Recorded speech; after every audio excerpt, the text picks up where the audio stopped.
Eto nga ang aking menu for today's vlog at talaga naman napakasarap nga at talagang ang sarap humigop nga ng mainit na sabaw. Pero bago nga ang lahat ay sinimulan ko na nga ang pagwawalis nga. Ayan, 5:30 AM nga lang ito na nag-start nga ako. Talaga naman sinasamantala ko na nga habang wala pa nga masyadong init. Isang bimig nga na sa ako ang pinaglalagyan ko nga ng mga layak at talaga namang grabe nga talagang dami ng layak hanggang matapos ko nga ang walisin ay mapupuno ko nga to hanggang mamaya. Natapos na nga tayo magwalis sa unang layer nga dun sa parting taas nga kaya dito naman tayo sa second layer at talagang ito nga yung kasunod ay talaga namang medyo madami-dami nga din ang layak at ako nga kahapon ay naglinis itong halaman. Tinanggal ko nga lang din yung mga tuyo-tuyo na dahon nila. Gandang-ganda talaga ako sa halaman na ito. Isang puno nga lang to nung hiningi ko nga dati sa kabila pero ngayon nga ang dami na nga nila at talaga naman nakakatuwa nga lalo nga pag tag-ulan ay green na green nga sila. Abaha mo nga naman at nandito na naman nga ang aking classmate na si Lola Taseng ay talaga naman napakasipag nga din magwalis. Every morning nga ay halos sabay nga kami nagwawalis at talaga naman napakasipag nga kahit may edad na nga siya, ayan na nga ang pinakang exercise niya. Ganito rin ba ang lola ninyo ay talagang ginawa na nga libangan ang paglilinis nga ng harapan? At nakakatuwa lang din talaga at bukod nga sa na-exercise nga siya ay talaga naman laging sobrang linis nga din ng paligid nila at sobrang sisipag nga nilang magwalis. Pag dito talaga ako kumikilo sa tabing kalsada ay halos na nga lahat ng dumadaan ay binabati nga ako at syempre kailangan ko din batiin at nakakahiya nga pag supla-suplada ay wala namang ipagsusuplada. Alright, Charis. Awan ko nga baga kung bakit ganito nga ako. Aba, ay kahit saan nga ako mapadpad, ay bati nga ako ng bati kahit hindi ko nga kilala.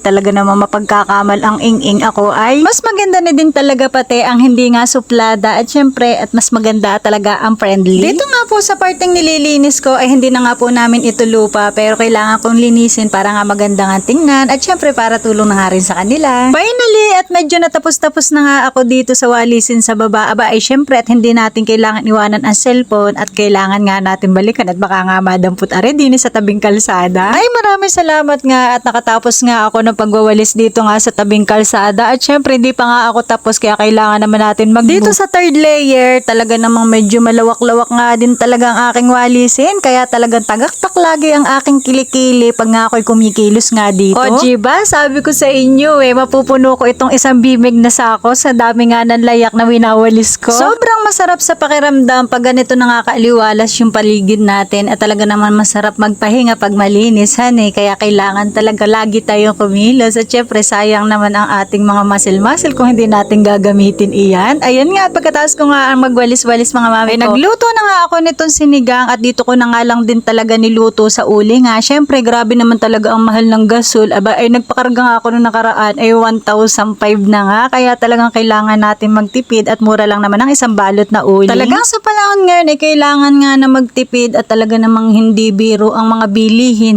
kaya talagang sana nga po ay bumalik na sa normal katulad nga ng dati. Ayan nga po at luto na nga ito, tayo po'y kakain na. Thank you so much po, bye!